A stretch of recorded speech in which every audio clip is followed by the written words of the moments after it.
Morning students, मैं आनंद Fidelis आपके सामने प्रस्तुत हूँ। और जैसा कि आप लोगों को मालूम है कि मैं कक्षा 8 को पढ़ाने जा रहा हूँ। सेकंड को चैप्टर जो है वर्ण विचार, और वर्ण विचार में हम लोगों ने बहुत सारी बातों को जान चुके हैं। उसे दोहराते हुए फिर हम लोग छठे भाग पर हम लोग आगे बढ़ेंगे। तो जैसा कि आप लोगों ने देखा सर्वप्रथम वर्ण विचार के बारे में, और वर्ण विचार में सबसे पहले वर्ण की परिभाषा हम लोगों ने देखा कि भाषा की सबसे छोटी इकाई को वर्ण कहते हैं। उसके अलावा हम लोगों ने वर्ण को दो भागों में बांटा, पहला स्वर वर्ण और व्यंजन वर्ण, और फिर हम इसकी परिभाषा को देखते हुए आगे बढ़े। और स्वर वर्ण के बारे में हम लोग भी जान चुके हैं कि स्वर वर्ण वो वर्ण है जिसके उच्चारण में किसी दूसरे वर्णों की सहायता नहीं ली जाती है। और यह मैं पहले भी बता चुका हूँ कि बच्चे आप ध्यान में रखोगे, या तो मेरी परिभाषा या तो किताबी परिभाषा को आप लिख सकते हो कॉपी में। उसके बाद हम आते हैं उसकी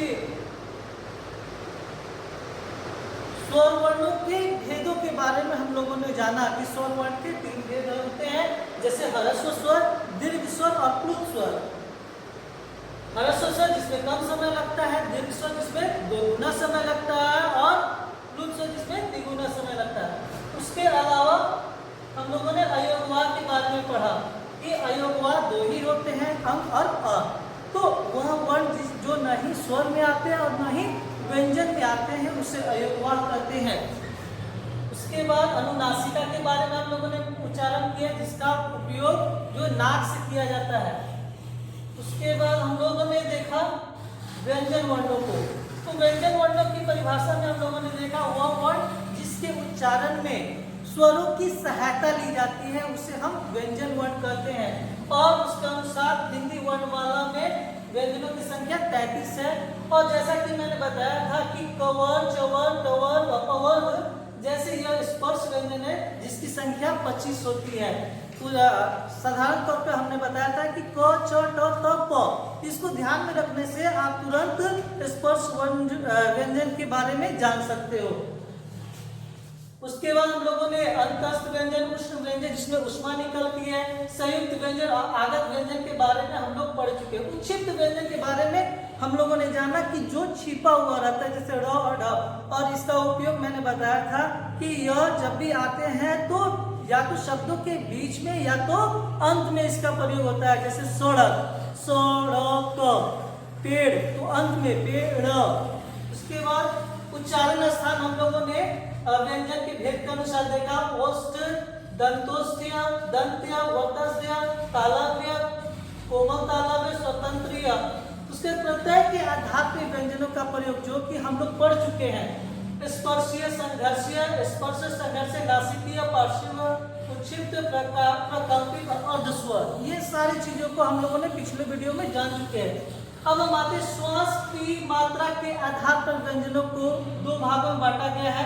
पहला अल्प प्राण और दूसरा महाप्राण। अल्प का अर्थ हुआ कम और महा का अर्थ हुआ ज्यादा, अर्थात जिसके उच्चारण में कम वायु मुख से बाहर निकले उसे अल्प प्राण, और जिनके उच्चारण में वायु अत्यधिक मात्रा में बाहर निकले। उसके बाद हम आते हैं स्वतंत्रियों के कंपन के आधार पर व्यंजनों के भेदों को हम लोगों ने जाना।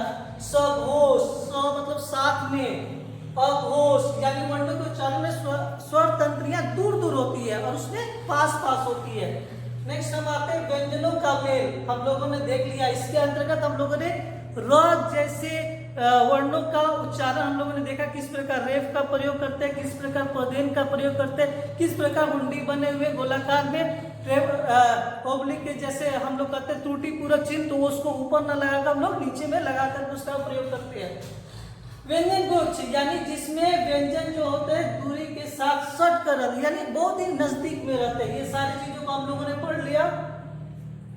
आज हम लोग पढ़ेंगे हमारा भाग जो है, छठा भाग जो है वर्ण विच्छेद। तो बच्चों आज माहौल कैसा चल रहा है, कोरोना जैसा माहौल चल रहा है, तो वर्ण विच्छेद अर्थात इसमें भी अलग रहना है, यानी वर्णों को हम लोग अलग अलग करते हैं। यानी किस कैसे वर्णों को, अर्थात जो पहले शब्द में, यानी पहले हम दोस्तों के साथ रिश्तेदारों के साथ मिलकर रहते हैं, लेकिन आज इस माहौल में हम लोगों को अलग अलग रहना है। अर्थात वर्ण विच्छेद क्या है, सबसे पहले किताबी परिभाषा को देख ले। किसी शब्द में प्रयुक्त प्रत्येक वर्ण को पृथक करना वर्ण विच्छेद कहलाता है, यानी अलग करना। पृथक का अर्थ होता है अलग करना, या हम कह सकते हैं शब्दों को अलग अलग करने की प्रक्रिया को वर्ण विच्छेद कहते हैं, या वर्णों उसको वर्ण विच्छेद लिखा जा सकता है। बहुत सारे यहाँ पे उदाहरण दिए गए। ओजस्वी, तो ओ जोड़, यानी इसमें अलगाव उत्पन्न करते हैं। सोशल डिस्टेंसिंग का पालन अभी बार बार बताया जा रहा है, उसे हमें अपनाना है, और साथ ही साथ इस वर्ण विच्छेद में भी अपनाना है। जैसे ओ जोड़ ज हलन जोड़ अ जोड़ स हलन जोड़ व हलन जोड़ बड़ी ई, ओजस्वी। उसी तरह भारतीय, हम लोग इंडियन है, आपको मालूम है, तो हम इसमें भारत में रहने वाले जो भी नागरिक है, आज के इस माहौल में क्या होना है, सोशल डिस्टेंसिंग का पालन करना। उसी तरह यहाँ पर इन वर्णों को भी हम अलग अलग लिखेंगे। भ हलंत जोड़ आ जोड़ र हलंत जोड़ अ जोड़ त हलंत जोड़ बड़ी जोड़ य हलंत जोड़ अ। इसी तरह आप स्वतंत्रता, कृतज्ञता, कृतज्ञता को देखें क हलंत जोड़ री जोड़ त हलंत जोड़ अ जोड़ ज हलंत जोड़ इ जोड़ अ। अब हम आते हैं वर्तनी। बच्चों, ये सबसे बहुत ही इंपॉर्टेंट बातें हैं कि हम किस प्रकार बोलते हैं, किस प्रकार वर्णों का उच्चारण करते हैं। अभी हम लोग देखेंगे इसके बारे में क्या कहा जाता है। तो वर्तनी वर्णों एवं शब्दों के लिखने की विधि है, लिखने की विधि, वर्णों एवं शब्दों। तो किस प्रकार हम लिखते हैं वो हम जानते हैं। क्या हम सही लिखते हैं, लिखने के दौरान कहीं गलती तो नहीं होती? तो ये सारी बातें विशेष रूप से हमें ध्यान में रखनी चाहिए। कहा जा रहा है वर्तनी भाषा के उच्चारित, मैंने बार बार बताया कि जब भी भाषा जैसे शब्द आएंगे तो उसको कितने भागों में बांटा गया? दो भाग में। कौन कौन? मौखिक और लिखित। Very good. तो रूप के अनुसार चलती है, यानी मौखिक और लिखित रूप के अनुसार चलती है। हिंदी भाषा में वर्ण जिस प्रकार बोला जाता है, यानी उच्चारित किया जाता है, उच्चारण किए जाते हैं, उसी प्रकार लिखा जाता है। यानी जैसे हम बोलते हैं वैसे ही हूबहू लिखते हैं, उसमें किसी प्रकार का अंतर नहीं करते। लेकिन अंग्रेजी जैसे शब्दों में हम लोग जैसा बोलते हैं वैसा बिल्कुल भी नहीं लिखते हैं। हम लोग लिखते हैं पिक्चर बोलते हैं तो पिक्चर लिखते हैं। तो ये सारी बातें, अतः उच्चारण अशुद्ध होने पर वर्तनी भी अशुद्ध हो जाती है। यानी अगर हम सही ढंग से नहीं बोलेंगे तो वो गलत हो जाएगा।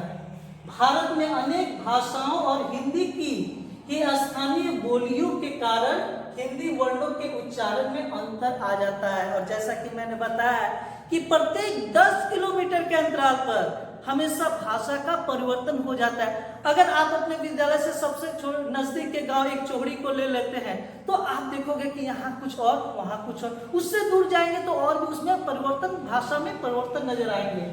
उसी प्रकार हम देखेंगे जिससे वर्तनी संबंधी अनेक प्रकार की अशुद्धियां हो जाती है। मात्रा संबंधी अशुद्धियां, अब हम देखेंगे मात्रा संबंधी अशुद्धियों के बारे में। तो थोड़ा थोड़ा करके हम इससे जानेंगे। पहला जो है ह्रस्व मात्रा के स्थान पर दीर्घ मात्रा लगाना। कैसे लगाते हैं? मधुर, यहाँ पे लिखेंगे मधुर, कवि कवि, यानी इसका उच्चारण कम करेंगे। प्राप्ति प्राप्ति, पशु पशु। दीर्घ मात्रा के स्थान पर ह्रस्व मात्रा लगाना। अशुद्ध और शुद्ध बताएगा श्रीमती। बहुत सारे बच्चे ये गलत लिखते हैं, श्रीमती त हर्षई ती लगाते हैं, जबकि क्या होगा? त दीर्घई ती। तो श्रीमती व्यवहारिक व्यवहारिक, दीवार दीवार, सामाजिक, जबकि होता क्या? सामाजिक। हिंदू हिंदू। व्यंजन संबंधी अशुद्धियां आप देखोगे चिट्ठी चिट्ठी, त्रिशूल त्रिशूल, इसका उच्चारण देखेंगे। अब हम आते हैं अनुशंसा के, अनुशंसा, विद्यालय विद्यालय, रचयिता रचयिता, कहते हैं अनपढ़ अनपढ़। अनुस्वार और अनुनासिक संबंधी अशुद्धियों के बारे में जान जाए। संख्या संख्या, दिनांक दिनांक, अंधेरा अंधेरा, यानी अनुनासिका का प्रयोग। र और री संबंधी अशुद्धियों को देखें। वृक्ष वृक्ष, श्रृंगार श्रृंगार, कंचा कंचा। संयुक्त अक्षर संबंधी अशुद्धियां आप देखोगे। अशुद्ध शुद्ध में उज्ज्वल उज्ज्वल, उपलक्ष्य अब हम आते हैं, अब तक हमने क्या सीखा ये आपकी किताब में दिया गया है।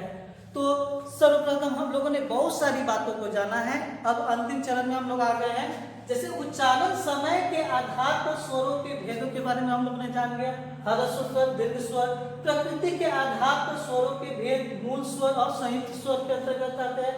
उच्चारण स्थान के आधार पर व्यंजनों के 8 भेद होते हैं। प्रयत्न के आधार पर व्यंजन स्पर्शीय, संघर्षीय, नासिकीय, उच्छिष्ट और आदि होते हैं। अल्पप्राण, महाप्राण जो कि आपको बताया गया है अभी भी, आधार पर व्यंजनों के वेग, सघोष और अघोष स्वतंत्रियों के कंपन के लिए आधार पर बनते हैं। वर्तनीय, अशुद्धियां, मात्रा, व्यंजन, अनुस्वार, अनुनासिका, संयुक्ताक्षर आदि संबंधित। बच्चों आज हम लोग इतना ही पढ़ेंगे। आप विशेष कर ध्यान में रखोगे कि बहुत सारे शब्दों को बताया गया, उसे जा करके वर्तनी को दोहराएंगे और उसे लिखने की कोशिश करेंगे। और विशेषकर आप ध्यान देखिए, इस चैनल को सब्सक्राइब कीजिए और अपने दोस्तों में शेयर करिए। तब तक के लिए धन्यवाद।